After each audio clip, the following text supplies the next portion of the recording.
In a palace where every glance hides a strategy and every silence masks a storm, one woman was quietly climbing the steps of power. No one saw it coming, not even Camilla. But Sophie, once underestimated and overlooked, is now Catherine's newly appointed chief advisor.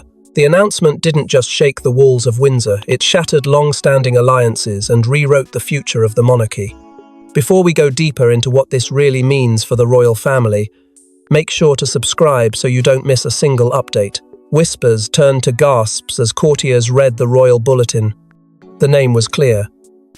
The Duchess of Edinburgh, Sophie, had been officially appointed to the most sensitive and influential role within the Princess of Wales's inner circle chief advisor. This was no mere ceremonial role. This was a position of deep trust, absolute confidentiality, and unparalleled influence over the royal family's future direction.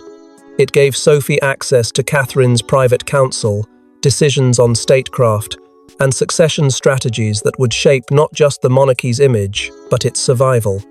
For years, Sophie had moved without spotlight, attending engagements with grace, smiling through scandals not of her making. But beneath the calm exterior was a woman observing everything, collecting knowledge, waiting. Her loyalty to Catherine had been unspoken but absolute. Behind the scenes, she had quietly supported the princess during turbulent times, whether it was navigating internal resistance from senior royals or shielding Catherine from press setups believed to be orchestrated by rival camps. Sophie had proved time and time again that she wasn't just family, she was a fortress. Many insiders say this role was never supposed to be hers. The expectation was that someone from Camilla's inner circle, her longtime confidant, would be elevated to serve Catherine, ensuring continuity of influence. That assumption proved disastrously misplaced. The announcement blindsided Camilla's loyalists. For them, this wasn't just an appointment, it was a public rejection, a strategic realignment, a bold statement from Catherine that she would no longer tolerate inherited loyalties but would build her own power base, starting with Sophie. Behind palace doors, there was a tangible shift in atmosphere. Meetings were suddenly quieter, more tense. Eyes darted across rooms in cautious glances. Camilla, known for her composure, was said to have left a briefing mid-sentence, stunned at the cold efficiency of how her ally had been outmaneuvered. And Sophie? She didn't gloat. She stepped into the role with the same poise she had always carried, only now, she was no longer in the background. She was at the center of the chessboard. What Catherine and Sophie understand, what Camilla underestimated, is that the monarchy is no longer just about titles and tradition. It's about perception, trust, and timing. And Sophie, in many ways, had been preparing for this moment longer than anyone had realized. Her rise wasn't sudden. It was strategic, calculated, inevitable. But to understand the full magnitude of Sophie's rise, we must first uncover the power struggle that led to the downfall of the woman she replaced, Camilla's most trusted ally. For years, she was the invisible hand guiding Camilla's every move, shaping alliances, blocking threats, and whispering advice into the Queen Consort's ear. But in the shadows of Buckingham Palace, even the most loyal servants can become liabilities. When Sophie stepped forward, Camilla's advisor was pushed out, but not before leaving a dangerous trail behind. She wasn't a royal by blood, but in many ways, she wielded more influence than those born into the crown. Known to insiders simply as Camilla's confidant, she had been present through every storm, every headline, every tense family meeting. Her mastery of discretion gave her power. She curated Camilla's image, orchestrated media rebuttals, and maintained a subtle but firm grip on the flow of internal palace narratives. But that influence came at a price, one that began to feel heavier as Catherine's star rose higher. The balance of power was shifting. The public wasn't just enamored with Catherine, they trusted her. And in the marble halls of monarchy, trust is currency.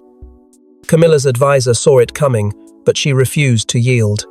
Instead, she doubled down behind closed doors.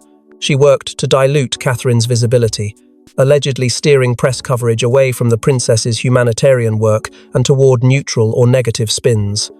It was a subtle campaign, but one that left traces. And those traces didn't go unnoticed by Sophie. Tensions began brewing between Catherine's growing team and Camilla's well-established court. The two camps clashed not in the open, but in the quieter, more dangerous arenas behind event planning decisions, headline placements, and family seating charts that carried symbolic weight. What was once mutual respect turned into a cold war of smiles and silence. At the heart of it was Camilla's advisor, never seen, always present, quietly obstructing what she saw as a threat to her queen's relevance. But she underestimated the quiet alliance forming just beneath her radar. Sophie, patient and composed, watched, listened, and documented. And more importantly, she earned Catherine's trust through action, not ambition. Inside the monarchy, there was a growing push to modernize. Younger royals, senior staff, even international partners were calling for a more agile, transparent, and emotionally intelligent palace. Camilla's advisor, however, resisted change. Her methods, rooted in the past, became increasingly incompatible with the new vision Catherine and Sophie were crafting. Then came the final misstep, an alleged attempt to block a major mental health initiative Catherine had been preparing, citing timing concerns and Camilla's calendar conflict. That move sparked outrage, not just from Catherine's camp, but from the king's aides, who saw it as deliberate sabotage. The moment had arrived. With Sophie ready and the palace silently fed up, the door was opened, and Camilla's advisor was shown the way out. It was swift, surgical, and quietly ruthless. She disappeared without statement, her absence acknowledged only by a sudden change in staffing titles. And in her place stood Sophie, not loud, not triumphant, but undeniably powerful. What seemed like a mere personnel change was, in truth, the end result of years of silent rivalry, and Sophie had been preparing for this moment all along. They say the strongest alliances are forged in silence. While the world watched Camilla's coronation, a different crown was being shaped behind closed doors. Catherine and Sophie, once bound by marriage, now united by mission, formed a pact that could change the monarchy forever. It didn't begin with declarations or grand gestures. It began with quiet nods in private corridors, soft agreements in charity boardrooms, and shared glances at events where both women knew they were being watched. Catherine had long understood that the crown was not just inherited, it was protected, maintained, and often redefined.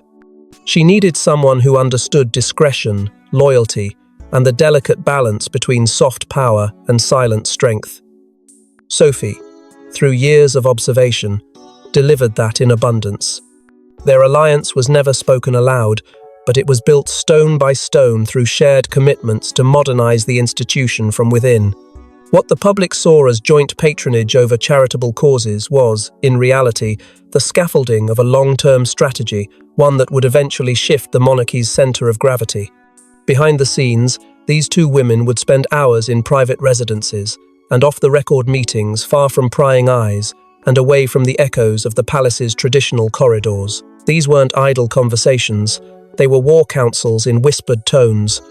They spoke of media manipulation, institutional blind spots, and the subtle ways certain voices, especially female voices, were still being sidelined within the royal machine. Sophie's candor and clarity impressed Catherine.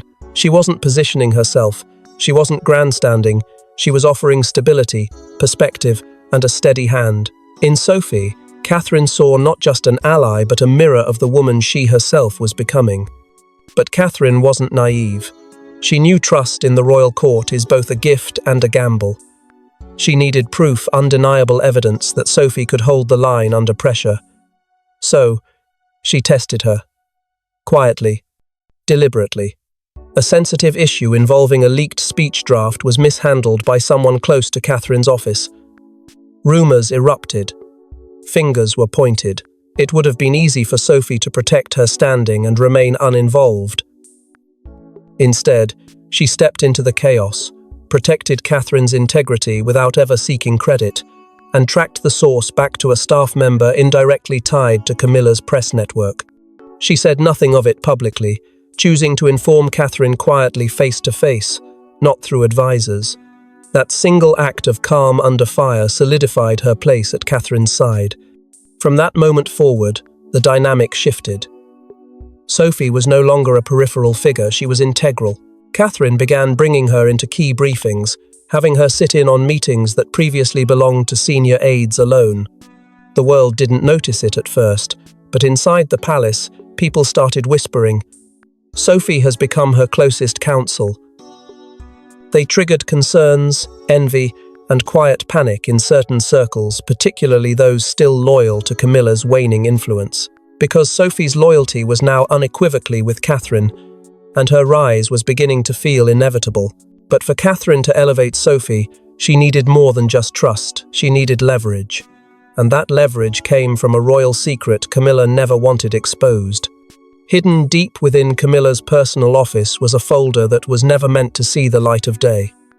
When a royal aide leaked its contents, everything changed. Allegations, manipulation, and a plot that would have crippled Catherine's public image until Sophie intercepted the truth and turned it into her weapon. The file was marked innocently, nothing more than initials and a date, but its contents were anything but harmless. Within its pages were months of compiled observations, selectively edited documents, and confidential notes that painted Catherine in a distorted light. Whispers of tension with staff, misinterpreted private conversations, and strategic snapshots of personal struggles, each piece carefully curated to undermine the woman the public adored. But what made it truly explosive wasn't just what was inside.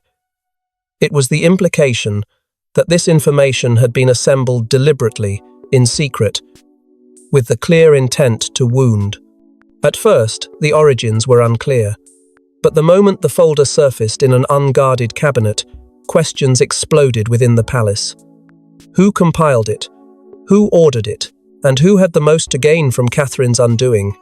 That's when the palace's culture of silence finally cracked. A whistleblower, an aide whose conscience outweighed their loyalty, approached Sophie in confidence. They'd seen enough. They knew this wasn't political maneuvering. This was personal.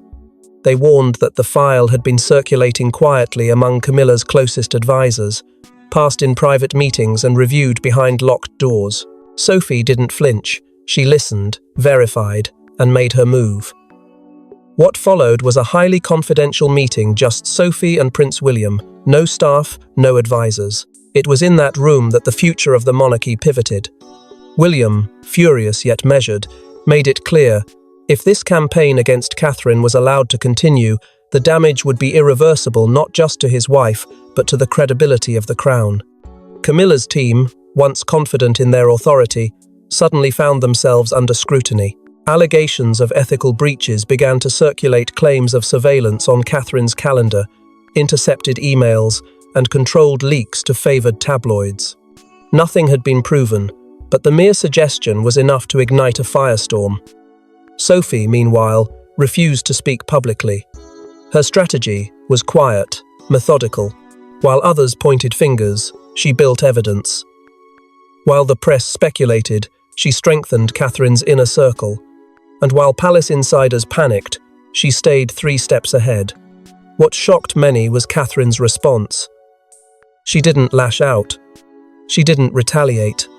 Instead, she leaned into her public role with grace and precision, amplifying her work in children's mental health and female empowerment, transforming the narrative without ever acknowledging the storm behind it. It was Sophie who carried the burden of confrontation, Sophie who demanded accountability behind closed doors, Sophie who made it impossible for the royal establishment to ignore what had been done. The power play had backfired. What began as a covert operation to weaken Catherine had instead exposed the ruthlessness of Camilla's inner circle and revealed Sophie as a force no longer confined to the sidelines. The lines were now drawn. Catherine had chosen her champion, and the monarchy had been forced to face a truth too dangerous to remain buried. With the betrayal exposed and the scales tipped, all eyes turned to King Charles, who now faced an impossible choice that would forever split loyalties within his own family. Torn between his wife and his future queen, King Charles was thrust into a decision that could fracture the monarchy or solidify its future. The halls of Balmoral echoed with one question: would he side with the past or the promise of what's to come? The dilemma wasn't just personal, it was existential. Charles had built decades of his public and private life around Camilla, defending her through scandal, shielding her from criticism, and ultimately elevating her to queen consort, despite widespread resistance. Her closest advisor had been with her every step of that journey, shaping strategy, managing crisis, and insulating Camilla from court politics. But now, that same advisor had become the very emblem of everything threatening the monarchy's stability. Catherine's rise was undeniable. Her connection with the public, her grace under fire, her composed response to betrayal, it all positioned her as not just a future queen, but the monarchy's most vital bridge to the modern world. And standing behind her was Sophie, discreet yet unshakable, whose handling of the secret folder had exposed a darkness Charles could no longer ignore. The rift between father and son grew impossible to mask. William, no longer content with the symbolic deference to his father's era, confronted Charles behind palace doors. He didn't raise his voice, he didn't need to. The facts spoke for themselves.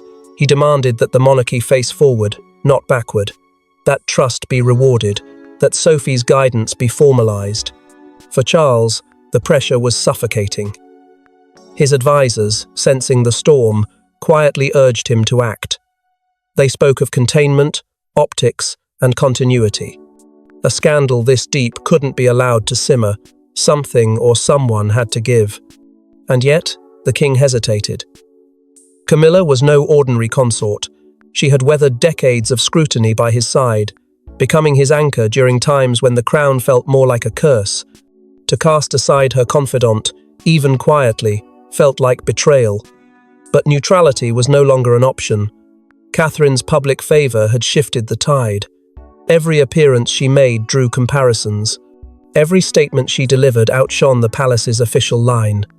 The monarchy had begun to evolve, and Charles, cornered by history, duty, and optics, could no longer resist the momentum. In the end, he didn't make a grand announcement. There was no confrontation, no televised address, just a signature. A quiet removal. The confidant was gone.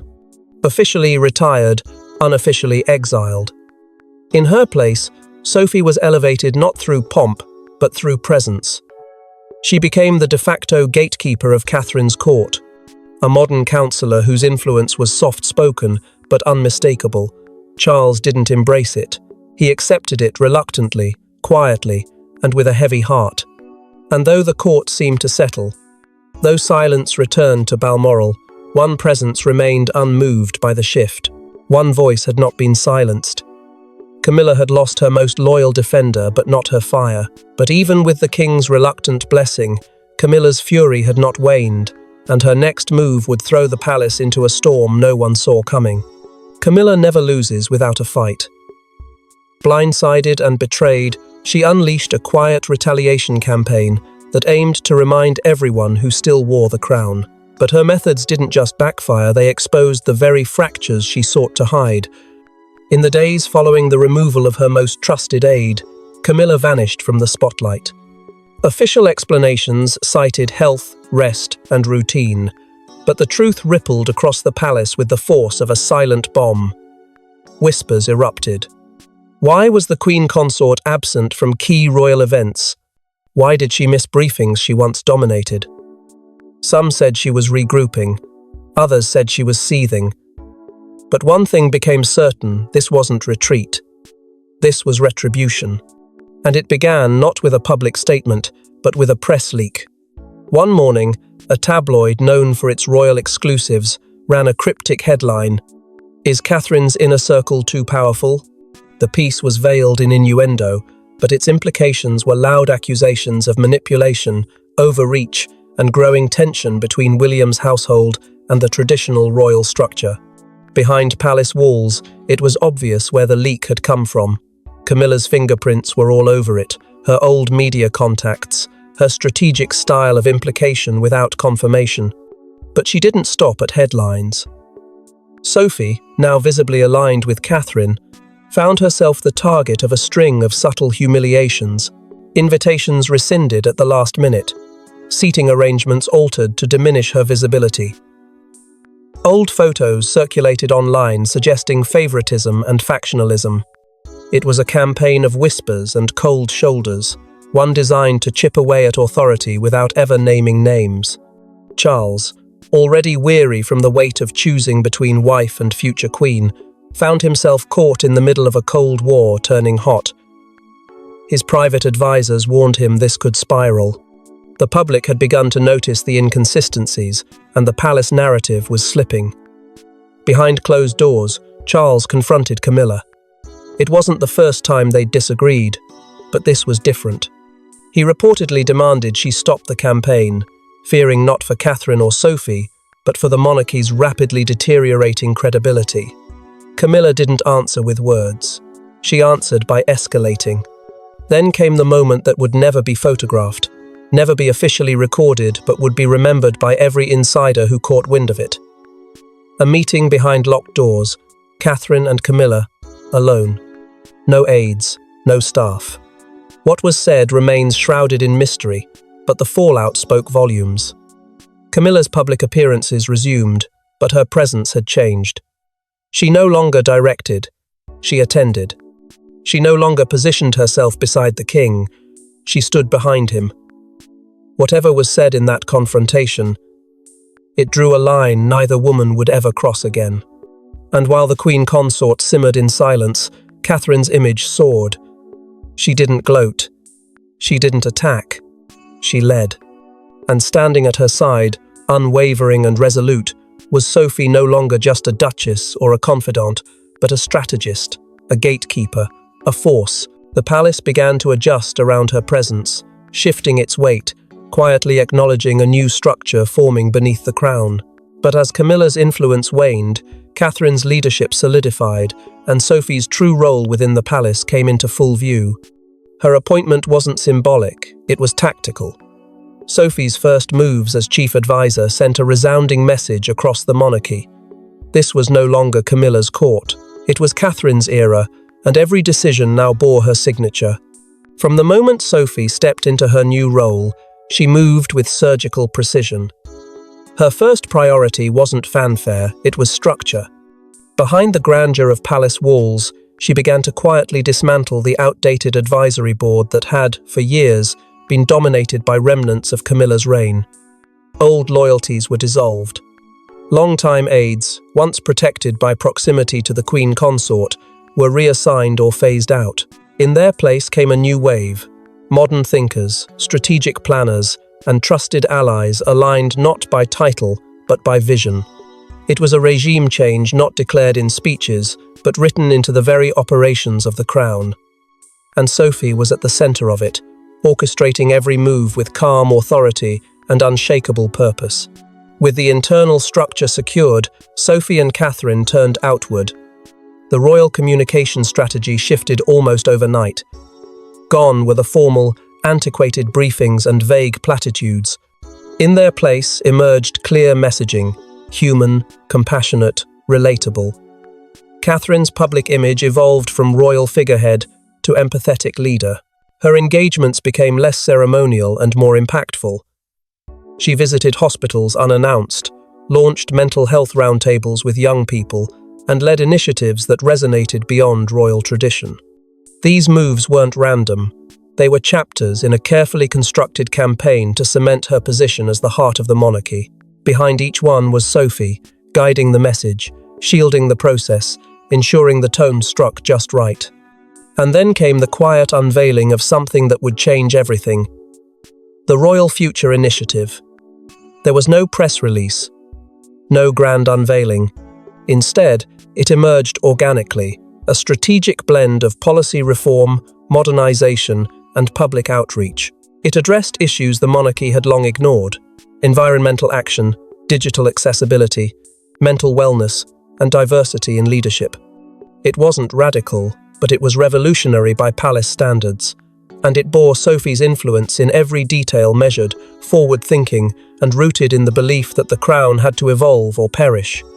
Within the family, William took notice. Though never one to publicly praise internal shifts, his actions spoke louder. He gave Sophie his full backing, even against lingering resistance from senior courtiers still loyal to his stepmother's legacy. Privately, he credited her with stabilizing what had once felt like a collapsing institution. Staff, too, began to realign. Long-time employees who once answered to Camilla's inner circle began requesting transfers. Younger staffers, drawn to the energy of the new direction, filled the halls with a renewed sense of purpose.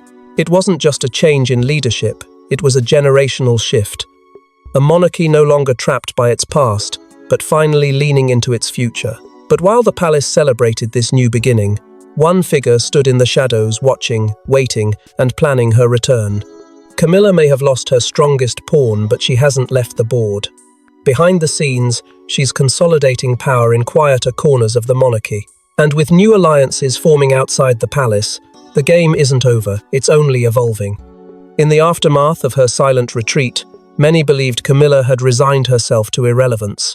But they underestimated her instincts honed over decades of navigating scandal, survival, and shadow diplomacy. While Catherine's court celebrated progress, Camilla began moving again, this time from the margins. Former allies, once pushed out or distanced, began receiving invitations. Quiet lunches in the countryside, private calls in the late hours, and handwritten notes that bypassed palace staff. Aristocrats, society editors, and old political friends, people who owed her favors or remembered the power she once wielded, were drawn back into her orbit. It was not a formal resistance, but a revival of influence, one that wasn't dependent on titles, but on loyalty and leverage. Whispers of secret meetings began to surface. A veteran tabloid editor was seen leaving a private estate known to be owned by one of Camilla's cousins. A former political fixer, who had long disappeared from royal circles, suddenly re-emerged with vague affiliations. Then came the letter, untraceable in origin, but unmistakable in tone. Delivered to King Charles's personal office, it questioned the legitimacy of recent court realignments and subtly suggested a betrayal of Camilla's dignity. It wasn't signed, but those close to the king knew exactly whose hand had guided it. Meanwhile, Sophie began receiving anonymous threats, not overt but calculated. A misplaced envelope slipped among official documents. A message clipped from tabloid print, warning of broken trusts and unfinished wars. They weren't dismissed as idle pranks. Security was quietly tightened. Sophie, ever composed, refused to be intimidated, but her silence spoke volumes. She knew the past was clawing its way back in, and it wasn't coming through the front door. Inside Catherine's circle, advisors began drawing up contingency plans. They called it Phase 2. Not just a defense strategy, but a continuation of the institutional shift they'd started. More transparency, sharper boundaries between households, new rules about press access and staff conduct. It was clear that what had begun as a quiet restructure had now become a full-scale preservation effort. They were no longer just shaping the monarchy's future, they were defending it. Yet the most haunting truth was this: Camilla's legacy remained. Her style, her networks, her subtle command of influence had not disappeared. It had simply adapted. Though the crown had shifted its weight toward Catherine and Sophie, the shadow of Camilla's reign still lingered, unresolved, untamed, unfinished. And perhaps that's what made her more dangerous now than ever before. No longer in power, yet still capable of provoking fear, still capable of turning loyalty into leverage. And so, the question remains, can the new royal order hold? Or is another storm quietly gathering just beyond the gates? At the heart of the storm, two women rose, one born into power, the other shaped by experience. Together, Catherine and Sophie have redefined loyalty, strategy, and what it means to serve the crown. But the price of power is eternal vigilance, and the next battle may already be brewing. Their bond, once formed in quiet trust and shared frustrations, has now become the most critical axis within the royal machine. No longer bound by ceremonial roles or background support, Catherine and Sophie have emerged as a dual force, one embodying grace under scrutiny, the other delivering strength behind the curtain. Their relationship isn't simply one of convenience or proximity. It is a rare blend of mutual respect, loyalty without condition, and a joint understanding of what the monarchy must become to survive a new age. Catherine brings the vision, Sophie the precision. Together, they've built a monarchy that is sharper, more responsive, and finally, aligned with the people it claims to represent. The public has responded with overwhelming support. Approval ratings have soared. For the first time in decades, the British monarchy feels less like a gilded relic and more like a breathing institution. Catherine's authenticity, paired with Sophie's disciplined strategy, has struck a nerve with both older loyalists and younger skeptics. They've managed to connect the past to the present, bridging generations with subtle dignity and decisive leadership. The Queen in waiting no longer stands alone. She is flanked by a chief advisor whose rise reflects not just personal triumph, but institutional evolution. And every press release, every appearance, every initiative now carries their fingerprint. William, ever the measured figure, remains the linchpin. Though he seldom speaks of internal affairs, those closest to the palace know he was instrumental in this transformation. His quiet strength has allowed Catherine the space to lead with confidence, and Sophie the room to operate with clarity. He is the thread that weaves the old with the new, the son of Diana, the heir of Charles, and the husband who chose progress over preservation. And in his silence, there is power. He has given his wife and her advisor not just support, but control. Still, the past lingers in the corners of the crown. Diana's legacy looms not as a burden, but as a standard. Her warmth, her rebellion, her ability to connect with the forgotten, those traits echo in Catherine's every move. Queen Elizabeth's shadow, too, remains a quiet reminder of duty, tradition, and restraint. And now, from that lineage, Catherine begins to craft her own chapter, one of transparency, compassion, and forward motion. But even as the monarchy appears rebalanced, dangers remain. Harry's silence grows louder with every passing month. The foreign press, once tempered, now circles again with curiosity and cynicism. And deep inside the institution, not every rival has been vanquished, some simply wait for the moment the guard is lowered. As the crown steadies itself once more, the world watches not just to see who wears it, but who truly controls its future from the shadows. Thanks for watching. Please don't forget to like and subscribe, and we will see you in next one.